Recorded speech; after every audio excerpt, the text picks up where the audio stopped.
Shri Venkateswara gold తాకట్టులో ఉన్న మీ బంగారాన్ని విడిపించి కొనబడును.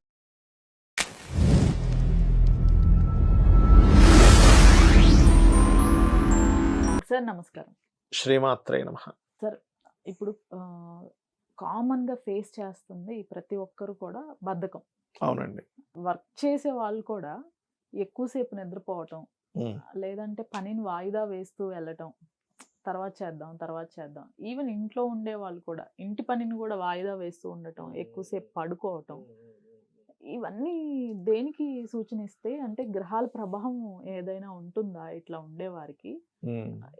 ఎలా దీని నుంచి బయటపడాలి సార్? ఒకటంటే దీనికి చాలా కారణాలు ఉన్నాయి.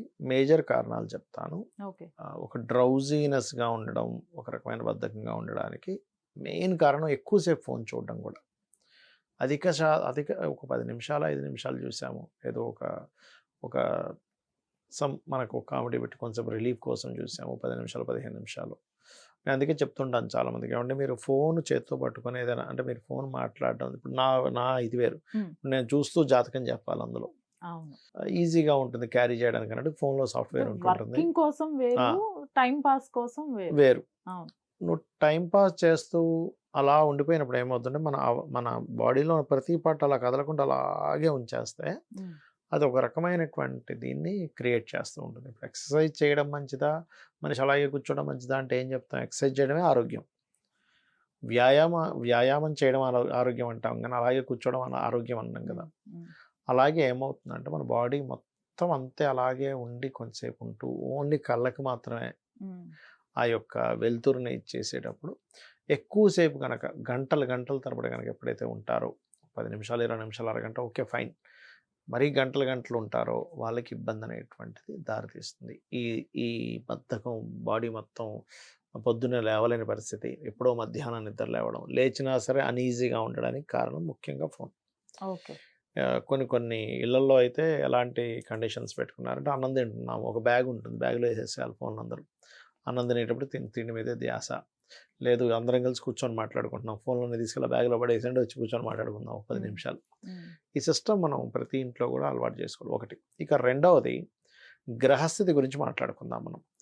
శని, శాటర్న్ లేదా 8th లార్డ్ వచ్చేటువంటి ఎయిత్ కాంబినేషన్ అంటే అష్టమ స్థానాన్ని ఏ గ్రహం అయితే మనకి ఇస్తుందో ఆ గ్రహానికి సంబంధించినటువంటి ప్రభావం మన జన్మజాతకంలో మహాదశలు లేదా అంతర్దశల్లో లేదా గోచారంలో శని యొక్క ప్రభావం ఉన్నప్పుడు మనిషి ఆటోమేటిక్గా బద్దకిస్తూ ఉంటాడు. ఎలా అంటే ఇవాళ చేయవలసినటువంటి పని రేపు చేద్దాంలే, ఎల్లుండి చేద్దాంలే అని పోస్ట్పోన్ చేస్తూ ఉంటాడు. ఎప్పుడైనా ఒక వర్క్ పోస్ట్పోన్ అవుతున్నప్పుడు ఇవాళది రేపుది కలిపి 2 రోజులు పని అవుతుంది, స్ట్రెస్ పెరిగిపోతుంటుంది. 2-3 రోజులది కలిపి 3 రోజులు అవుతుంది, 4 రోజులు అవుతుంది. ఎక్కువ స్ట్రెస్ పెరిగిపోతున్నా కొద్దీ మనిషి ఒక రకమైన స్థితిలోకి వెళ్ళిపోతుంటాడు. దానివల్ల నైట్ నిద్ర పట్టదు, పగలపూట నిద్రపోతూ ఉంటాడు. అలా ఎప్పుడైతే అతని లైఫ్ స్టైల్లో చేంజ్ వచ్చిందో, ఆయుర్వేదం ఏం చెప్తుంది, వేదాలు ఏం చెప్తున్నాయంటే, నువ్వు సూర్యుడు ఉన్నంత కాలము నిద్రపోకూడదు, ఎక్సెప్ట్ చిన్నపిల్లల వేరు, లేదా స్త్రీలు పొద్దునే పాపం పొద్దున 5 గంటలకు 4 గంటలకు లేచే వాళ్ళు ఉంటారు, ఇంట్లో పిల్లలకి క్యారేజీలు కట్టాలి ఇవన్నీ అని. వాళ్ళు కనీసం మధ్యాహ్నం ఒక ½ అవర్ న్యాప్ తీసుకోవాలి, అది వాళ్ళకి ఆరోగ్యానికి మంచిది. లేదా బాగా ఏజ్డ్ పర్సన్స్ 60-70 ఏళ్ళు ఉన్నాయి, లేదా అనారోగ్యం ఉంది, వాళ్ళకి కాదు, వాళ్ళు పడుకున్నా ఏం కాదు, మధ్యాహ్నం అరగంట గంట రెస్ట్ తీసుకుంటే కానీ వాళ్ళకి. కానీ యువకులుగా ఉంటూ ఎటువంటి అనారోగ్యం లేనటువంటి వ్యక్తి గనక మధ్యాహ్న సమయంలో నిద్రపోవడము, 10-11 దాకా సూర్యోదయం అయిపోయిన తర్వాత నిద్ర లేవకపోవడం అనేటటువంటివి 2 విషయాలని ఇబ్బందినిస్తాయని చెప్తుంది. ఒకటి అనారోగ్య సూచన ఖచ్చితంగా, రెండవది సూర్యభగవాను అవమానించిన దోషం. సూర్యుడు వచ్చాడు మిమ్మల్ని అందరినీ చక్కగా మేలుకొల్పడానికి, మనం ఆయన ఉండగా నిద్రపోతే ఎట్లా? ఇంకోటి ఏంటంటే, ఎందుకు సూర్యోదయానికి ముందే మనం నిద్ర లేవాలి, కాలకృత్యాలు తీర్చుకోవాలి ఎందుకంటారంటే, మన లోపల రకరకాల వాయువులు ఉంటాయి.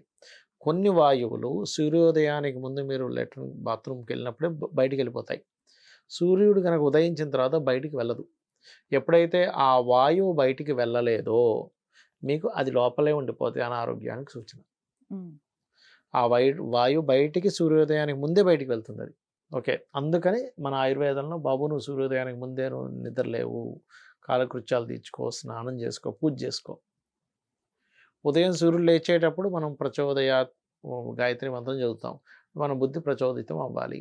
అన్నిటికంటే ముఖ్యమైనది ఏంటి? బుద్ధి, ఆలోచన. ఉమ్, నీ ఆలోచనలు బాగుంటే నీ సక్సెస్ రేట్ బాగుంటుంది. నువ్వు తీసుకునే నిర్ణయాలు సరిగ్గా తీసుకుంటావు. ఆలోచనలు నీకు జనరేట్ అయ్యే టైంలో నువ్వు గాయత్రి చేసుకోకుండా, లేకపోతే ఇంట్లో ఏదో దేవతారాధన చేసుకోకుండా ఉంటే నీకు ఇంకెక్కడ ఉంటుంది? అందుకని ఆరోగ్యము, ఫైనాన్షియల్గా అన్ని విధాలా బాగుండడానికి పొద్దున్న నిద్ర లేవాలి, మధ్యాహ్నం పూట నిద్రపోకూడదు. అంటే ఏంటి? నీకు ఏదైనా నువ్వు చేస్తే సక్సెస్ అయ్యే సమయంలో నిద్రపోతున్నావు. ఉమ్. సూర్యుడు ఉన్న సమయంలో నిద్రపోతే అనారోగ్యము అని చెప్తుంది మనకి శాస్త్రం. సూర్యుడు లేని సమయంలో మెలుకు ఉంటే కూడా అనారోగ్యం. ఓ, ఓకే. ఇప్పుడు సాయంత్రం మనకి ఇప్పుడంటే ఇంకా 9-10 దాకా, కొంతమంది 12-1 గంట దాకా నిద్రపోవట్లేదు, కానీ ఒకప్పుడు 7 గంటలు నిద్రపోయేవారు. చక్కగా పొద్దున్నే 4 గంటలు లేచేవారు. అది చాలా ఆరోగ్యంగా ఉండేవారు. అప్పట్లో అసలు ఎంతమందికి ఉండేవి చెప్పండి జబ్బులు? ఉమ్, అప్పటి మనుషులు ఇప్పటికీ కూడా చూస్తే కనుక 90 ఏళ్ళు 100 ఏళ్ళు వచ్చినా సరే హ్యాపీగా ఉంటున్నారు, వాళ్ళ పనులు వాళ్ళు చేసుకుంటూ. ఉమ్, ఒక్కొక్కరు నాకు కలిసి 90 ఏళ్ళు అండి, నాకు షుగర్ లేదు, బీపీ లేదంటే అబ్బా ఎంత అదృష్టవంతులు రా వీరు అనిపిస్తూ ఉంటుంది. అవును. అట్లా. సో ఏంటంటే మన అలవాట్లే మన ఆరోగ్యానికి కారణం అవుతున్నాయి. ఆ ఆరోగ్యానికి మన అలవాట్లు కారణం అనే విషయాన్ని మనం మర్చిపోయి దేవుడి మీద నెపం వేస్తున్నాం తీసుకెళ్ళి. నాకు అసలు దేవుడు ఉన్నాడా, నేను రోజు పూజ చేస్తున్నాను, గుడికి వెళ్ళిపోతున్నాను, తిరుపతి వెళ్ళిపోతున్నాను, నాకు అనారోగ్యం వచ్చిందేంటి? అరే నీ అలవాట్లు మార్చుకో ఫస్ట్. దేవుడు పాపం ఆయన పని ఆయన చేసుకుంటున్నాడు. ఉమ్, ఉమ్. అట్లా. Right sir, thank you. శ్రీమాత్రే నమః.